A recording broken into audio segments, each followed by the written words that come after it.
I get to introduce our speaker today. We have Pastor Kayla Stevens, our children's pastor, here to share the word with you today. I was privileged to know her as a young girl. We went to church together, and so I think we've known each other for about 18 years. Not super well, but we've watched each other grow, and so it's been fun. Also, Michaela helped with childcare. When we had neighborhood groups, I reached out to her, and she was willing to help with all the kids that were involved, and that blessed us a lot. She also works really hard with our children, and she trains them here and teaches them, and she loves your children so very much.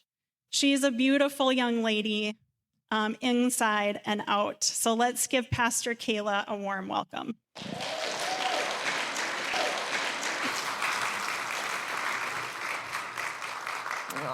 Thank you again, Nicole. Yes, I've loved just getting to know so many people, and it's neat that I've had Nicole in my life for like 18 years. It's just so neat to be able to share that with her. And as she said, my name's Pastor Kayla, and I'm the children's pastor here, and I've been serving as the children's pastor it'll be 3 years in September.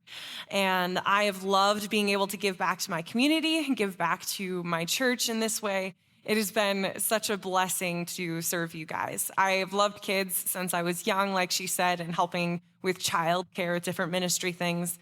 It has been awesome. And I'm excited to be with you guys here and serve you guys as a speaker this summer while Mike is on sabbatical. We're excited to have him back next week, so be sure to go give him a handshake or a high five and tell him you're excited to have him back next week. All right, so my sermon title is called Fact versus Truth. And this is kind of an interesting thing to name a sermon title because we normally don't think of it as versus one or the other because they're like one and the same. However, I want to take a little bit of a different twist on fact versus truth. The facts are going to be the reality of the situations of our life, the facts that we face, what is going on literally right now, okay, or going on in our lives. But as we know that God is not bound to our reality, and God has a truth that may look very different than the facts of our situation. And his truth can overcome the facts of our situation. And so we're going to be digging more into that. There's so many different stories in the Bible, but I want to look at an example from one story in particular about a man named Lazarus in the book of John. And he shows up actually frequently throughout the Gospels because he is a good friend of Jesus. And he's part of a sibling trio. So he's got two sisters, Martha and Mary, and they also come up throughout the Bible because they are also loved much by Jesus and friends of his. And this story is a little bit more specific towards Lazarus. And so we're going to take a look at where fact and truth play out in this story. So let's go to John chapter 11, verse 1. It says this, "Now a man named Lazarus was sick." So right off the bat, we see a fact of reality. Lazarus is sick. This is the fact. He is sick. And he was from Bethany, the village of Mary and her sister Martha. This Mary, whose brother Lazarus now lay sick, was the same one who poured perfume on the Lord and wiped his feet with her hair. And so this is just giving some context about which sibling this is, which Mary this is, because there's lots of Marys in the gospel. And this is referencing a story actually in chapter 12 that comes up soon. So the sisters sent word to Jesus, "Lord, the one you love is sick." When he heard this, Jesus said, "This sickness will not end in death. No, it is for God's glory so that God's Son may be glorified through it." Okay, so the fact is that Lazarus is sick, but here Jesus speaks the truth that contradicts that fact. And the truth is that this will not end in death. It is for the glory of God. That is the truth of the situation. Okay, keep going. Now, Jesus loved Martha and her sister and Lazarus. So when he learned that Lazarus was sick, he stayed there 2 more days. I don't know about you, but if I'm Mary and Martha and I sent word to Jesus about my brother being sick, I would be hoping his response is to come quickly. He waits 2 more days.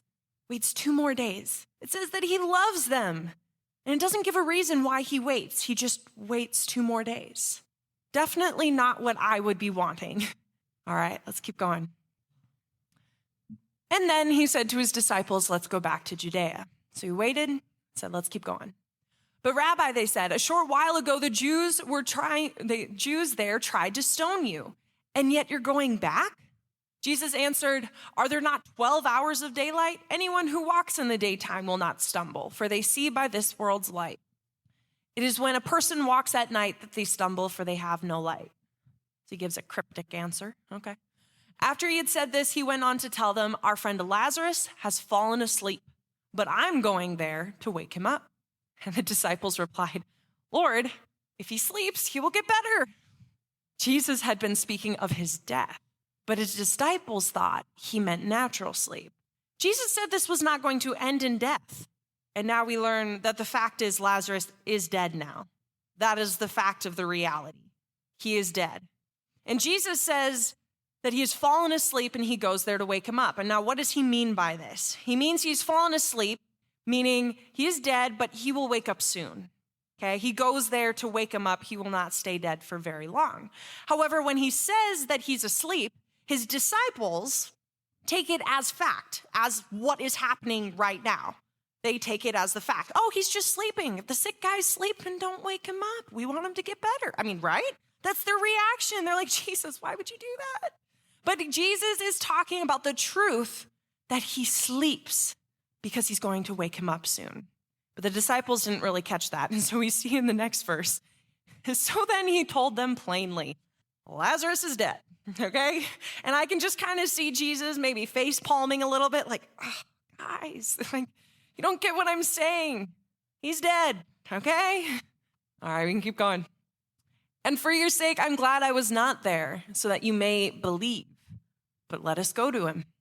Then Thomas, also known as Didymus, said to the rest of the disciples, let us also go so that we may die with him.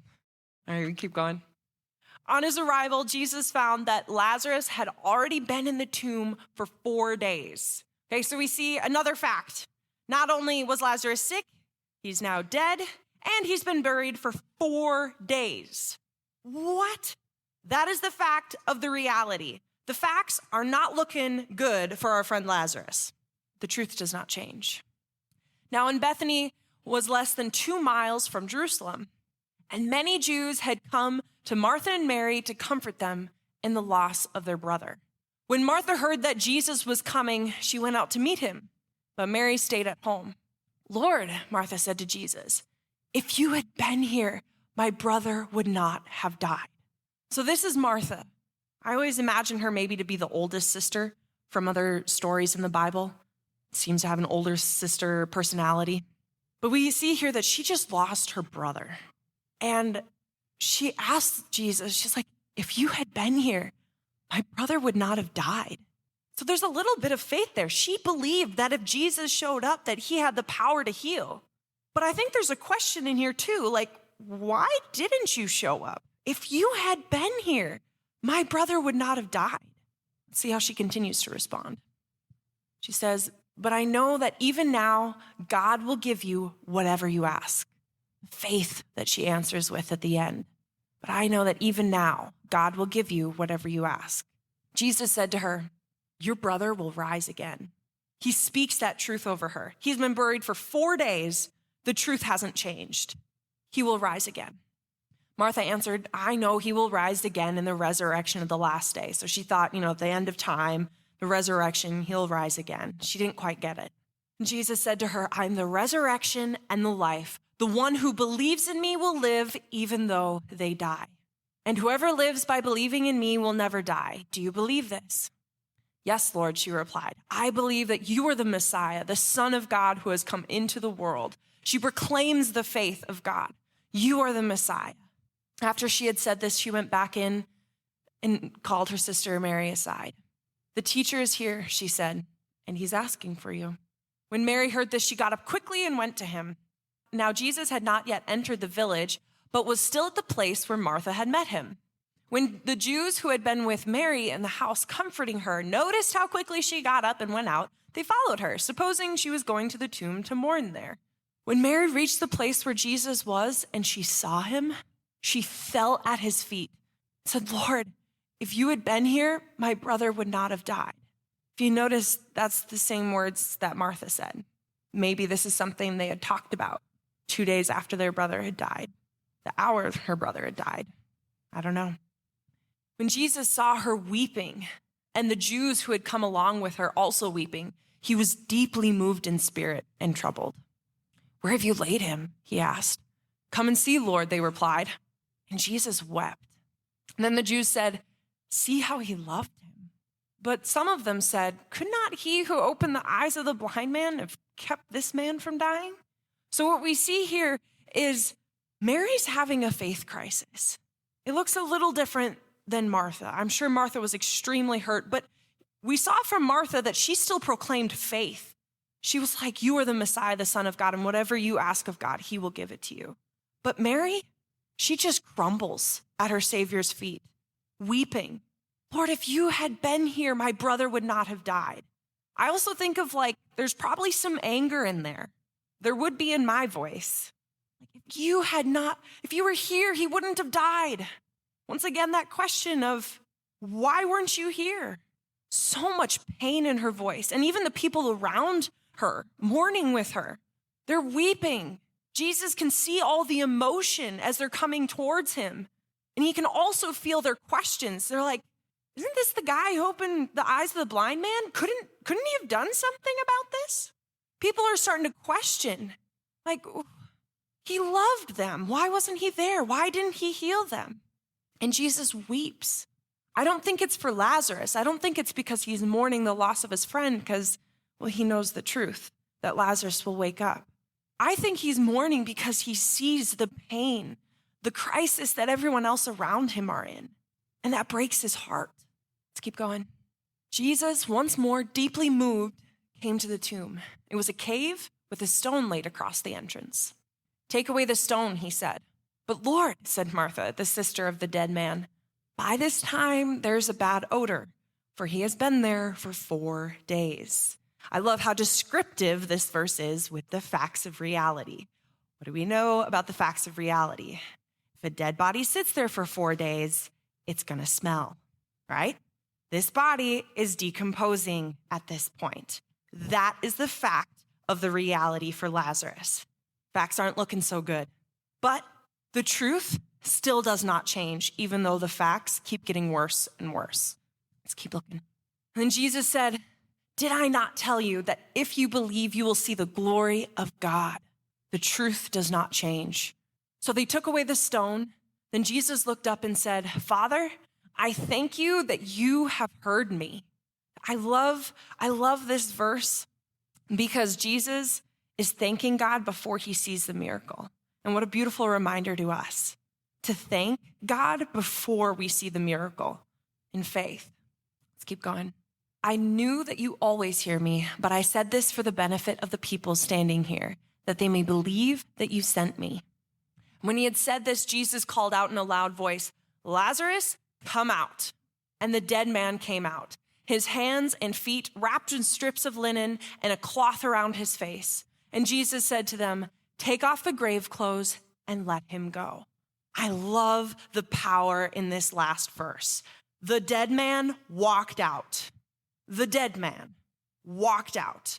That is who our God is. Lazarus was dead. He was buried for 4 days, and he walked out. How many of you guys have a situation in your life where things look very hopeless? You might even describe some of the things in your life as dead. But we serve a God who causes the dead man to walk out. It is such a good reminder for us. The facts of our reality can be overcome by the truth of God.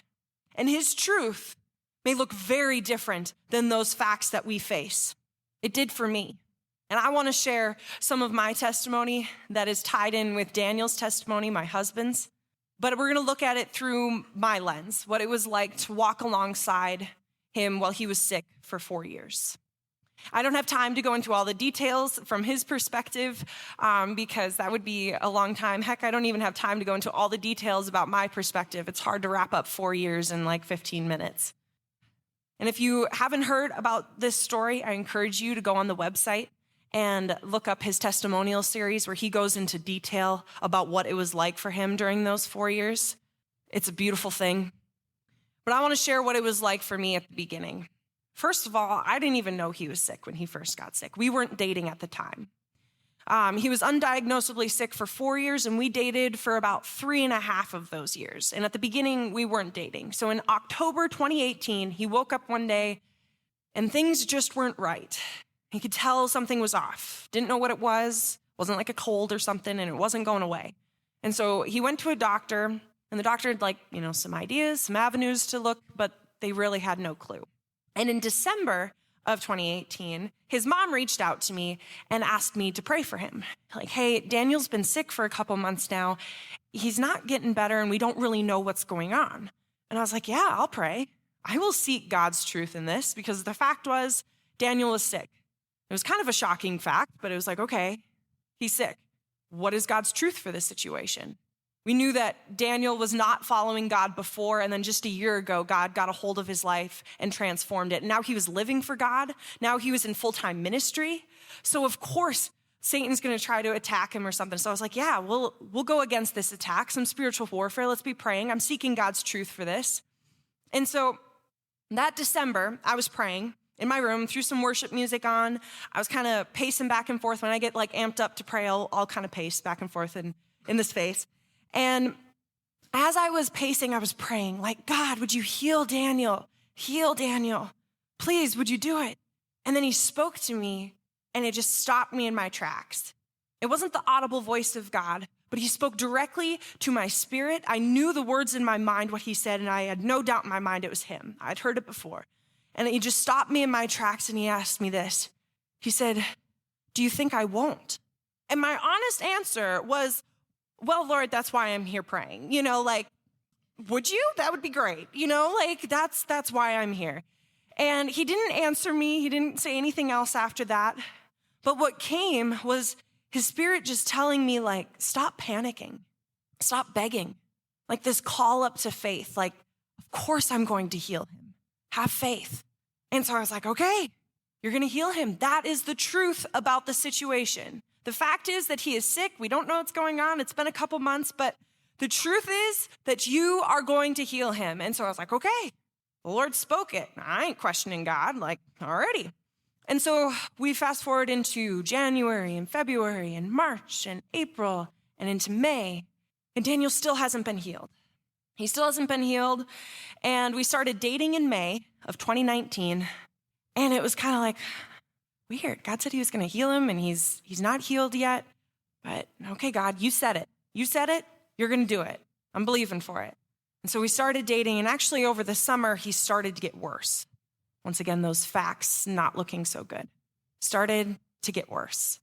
And I was like, okay, but God, you said. I don't know what you're doing, but God, you said that you're going to heal him, so I believe for that. And he continued to get worse, and in August and September, I ended up going up to the University of Alaska Fairbanks for college. And so we did some long distance. And I remember one time in October, we were calling on the phone and talking, and I could hear the sadness in his voice, the discouragement, because he still wasn't healed. And October was a year of being sick. And he was getting worse. Work was starting to get harder and harder. And I could just feel the weight in his voice. If any of you guys have a loved one that has been really discouraged or going through something difficult, you can feel that with them, and your heart breaks for them.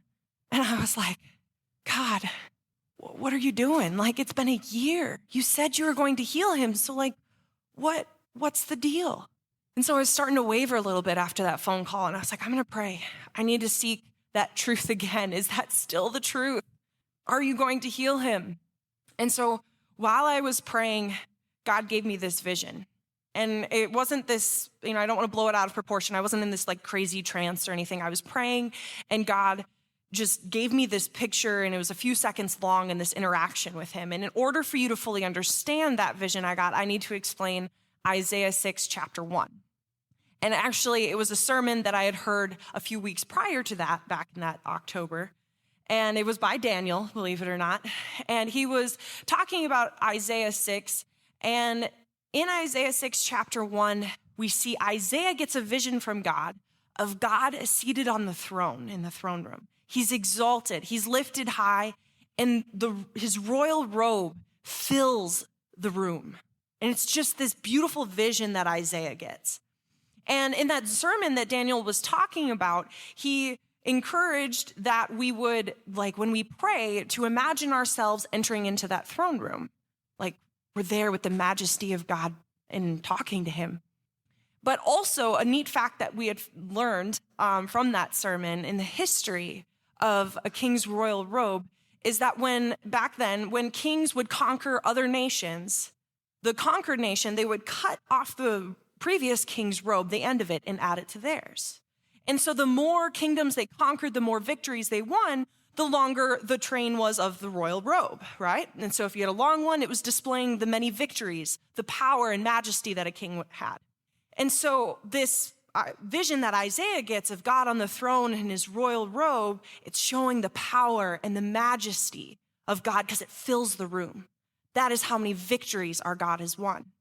And so while I was praying, I was like, God, what's going on? And I tried to imagine myself in the throne room. And then he responded to me in that vision. And so I was talking with God in the throne room, kind of imagined myself maybe sitting on his lap and being like, God, you said you're going to heal him. Like, what's going on? And then in that vision, he pulled up his robe. He was searching for a little bit. He wanted to find a very specific piece of his robe. And he showed it to me.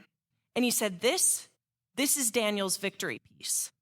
I have won the victory over Daniel's sickness. It is done. And I was like, okay. And the vision was done. I just cried. And I was like, okay, God, that's the truth. Felt a little embarrassed for having to ask twice, like, okay, God, it's still the truth. The truth didn't change. I believe it. Forgive me for questioning it. I believe it. And that sunk deep into my soul. I knew that was true.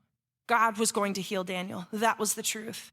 But then he continued to get sick, more sick. And that winter, that January of 2020, before COVID hit, he couldn't work anymore. He was so sick.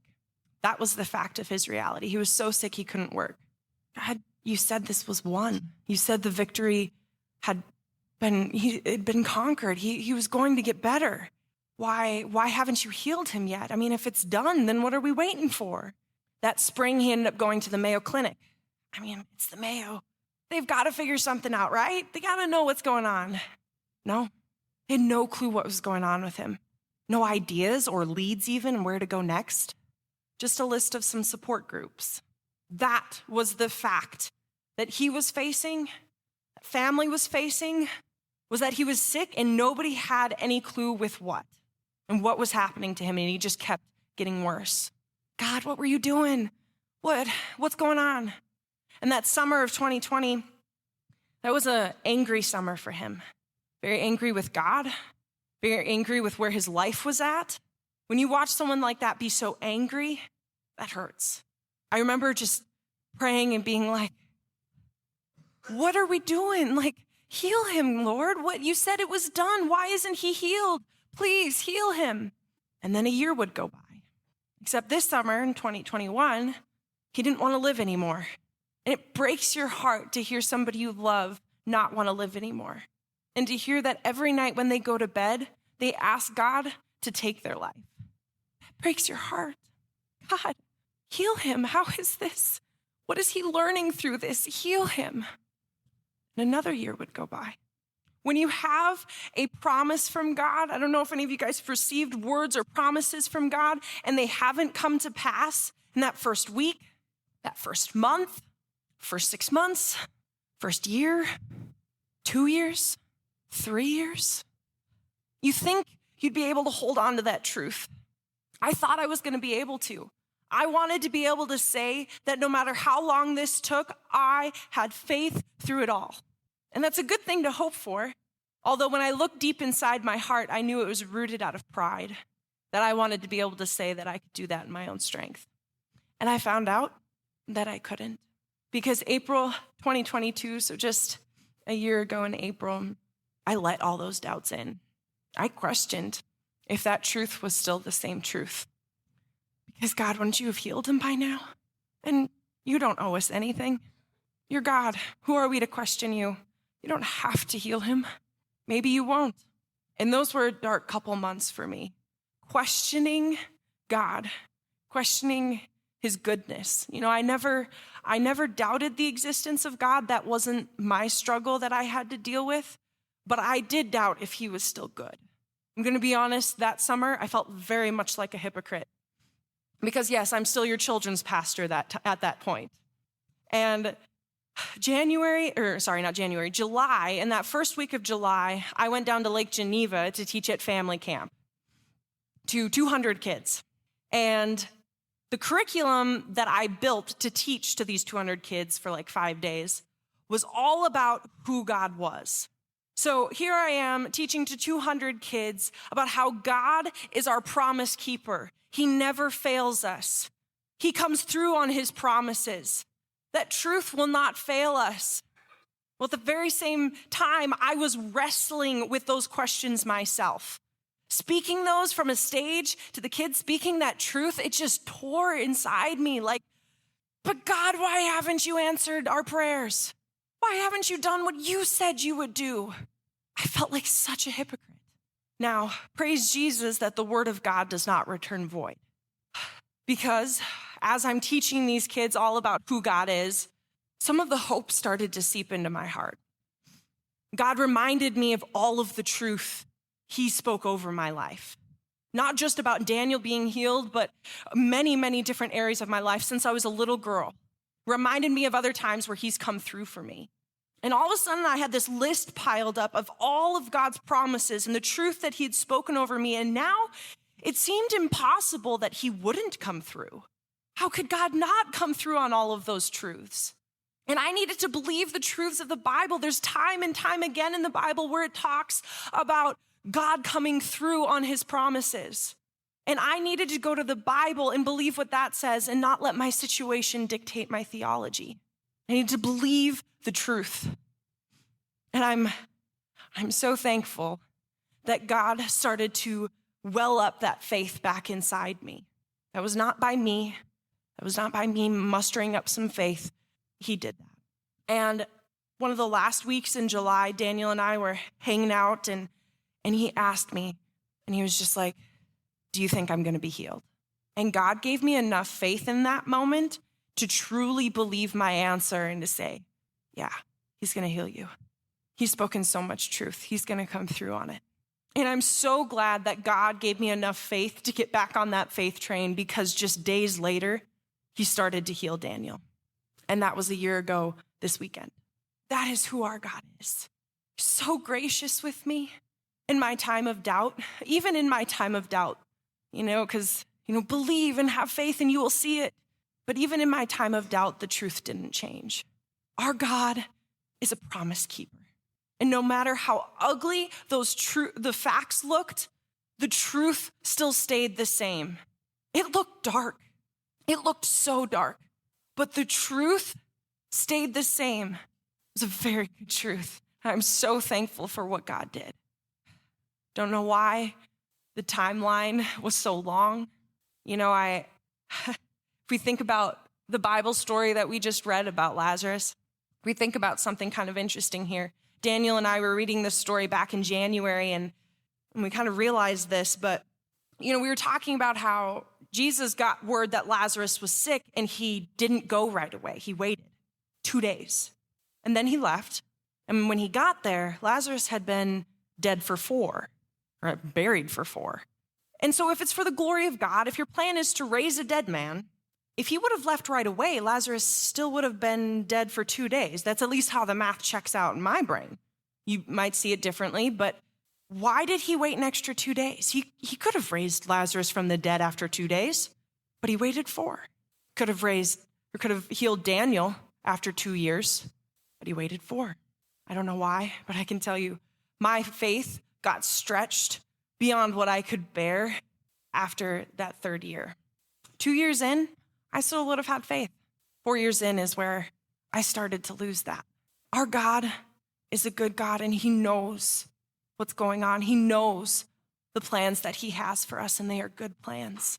He is a God of truth, and his truth will always overcome the facts of our reality. And I want you guys to be encouraged of that in whatever situation you face. God has very specific truth for you, and that truth will overcome the facts that you are faced with. And so I want to talk a little bit about how we apply this to our lives.